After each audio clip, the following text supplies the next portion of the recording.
Celtics and the Warriors in a second, but first, LeBron James, with the shot clock winding down, hits an incredible fadeaway three.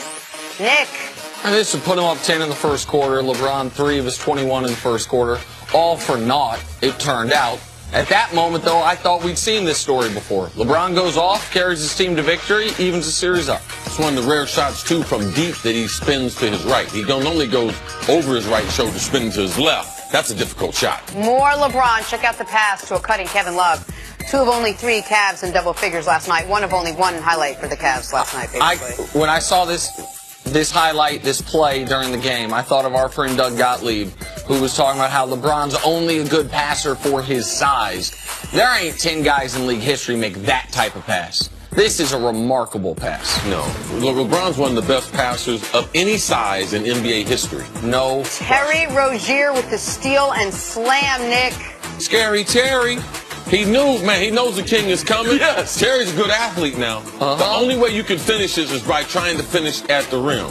Ask Golden State's Iggy. Exactly. He knows that. Can't lay that in. He said, I got to get to the rim as quickly as possible. My producer, Brumley, wants me to call him Scarence Terrence. That's a terrible idea, and you should have kept it off the air. I just wanted to make sure that wasn't anything. We're out on you saying that, and Brum take the next 2 days off. Yeah. All right, you guys want to play? Let's play. Sticking with last night's game, the Celtics took down the Cavs 107-94 to go up 2-0 in the series. LeBron dropped a 42-point triple-double. It wasn't enough. Nick, you in or out on the Cavs coming back from down 2-0? I'm concerned about the Cavs. This is the first show all year that I've said I'm concerned about the Cavs' ability to make the NBA Finals.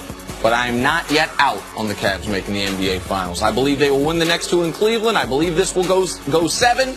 And LeBron James in a Game 7, I'll go with him even if it's on the road. So I'm in on the Cavs still winning this series. Jen, I'm going to go quick like our producer told us to do. Yeah? I'm out. Really? Yes.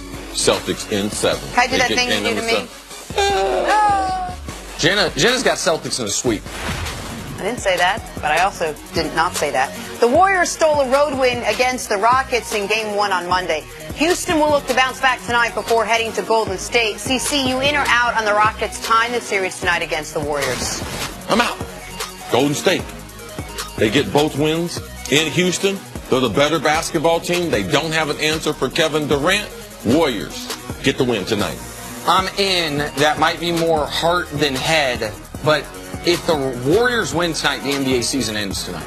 And I don't want the NBA season to end tonight. So I'm in.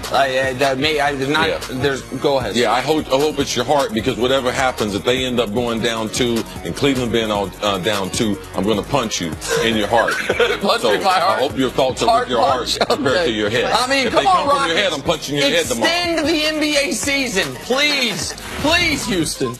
DeMar DeRozan has spent his entire 9-year career with the Raptors, but his time in Toronto might be up. DeRozan was reportedly shopped last offseason and could be dealt this offseason. So, Nick, you in or out on the Raptors trading DeRozan this season, even though they already fired Dwayne Casey? I don't know that they will, but I believe they should, so I'm in on it. I think it is hard to impossible to win a championship when your 2 best players are guards, unless one of them is an MVP. Neither one of these guys is an MVP. And you saw the best version of the Raptors you could get last year, and it ended up being swept by a mediocre Cavs team. So I am in that they should be trading DeMar DeRozan. I believe DeMar is the better player, better than Kyle Lowry, and he's embraced the culture of being in Toronto. Very few superstars want to go to Toronto and stay there. I know that. My brother was the coach there. They had Tracy McGrady. They had Vince Carter. Neither one of those players wanted to stay there. So you have to realize, what's the culture? You're in a different country. What other superstar wants to stay there? So I'm out. Keep him there. All right, the Suns won the NBA draft lottery last night. They now hold the #1 overall pick for the first time in franchise history. Many predicting they will take Arizona star DeAndre Ayton. So, CC, you in or out on the Suns taking Ayton #1 overall? These questions are layups today. I'm out. I don't like the style. I would not try to develop an inside center, especially who is a defensive-oriented center in the Western Conference. We're in the Western Conference Final. You got Houston there. They got Capella. Golden State does not have a center. I don't believe that they're going to be competitive with a center. He's a good player, but I wouldn't take him. I'm out. I am out, but for different reasons. I think they've spent 2 top 5 picks on big men, Dragan Bender and Alex Lynn in the last few years. Also, I think the best player in this draft is the kid from Europe, Luka Doncic. I sent you some highlights of him a few months ago. He has been doing unbelievable things against grown men. A triple-double the other night, including the game winner. He was outstanding. He's been great. I think he's going to be the best player. He's also a scoring wing, which is obviously what you need in the NBA right now.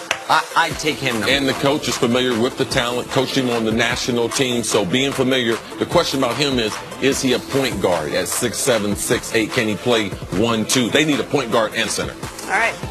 Moving on to college football, Jim Harbaugh is entering his 4th season as Michigan's head coach, and though he hasn't won a Big Ten title or even beat CC's Buckeyes, Michigan's AD wants Harbaugh to stay with the Wolverines until he retires. Nick, you went around on Harbaugh finishing his career at Michigan. Man, I think Jim Harbaugh is a flame that burns very hot, but burns out relatively quickly. And I think he tends to, at times, wear out his welcome, even though I think he's a very good football coach. So I am out. I don't think Jim Harbaugh is going to stay anywhere 10 years, much less 30 years like they're talking about.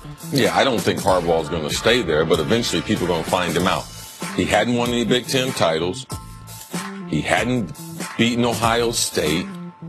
He's not developing pro prospects. So I don't know why the athletic director want to keep him. But as an Ohio State fan, we're in. Matter of fact, if you want us to pay for part of the contract, we're willing to do that to keep him there because we like him there.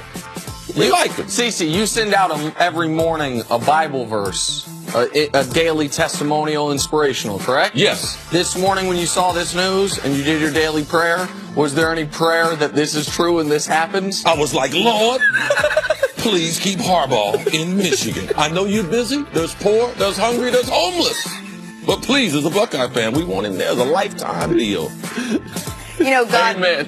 is like, I've that and that and that. But this seems like it's super important. This is the one I think to address. I mean, God, I need you to stop by the White House, then go bless them. But take a break. We're going to talk Aaron Rodgers on the other side. First things first.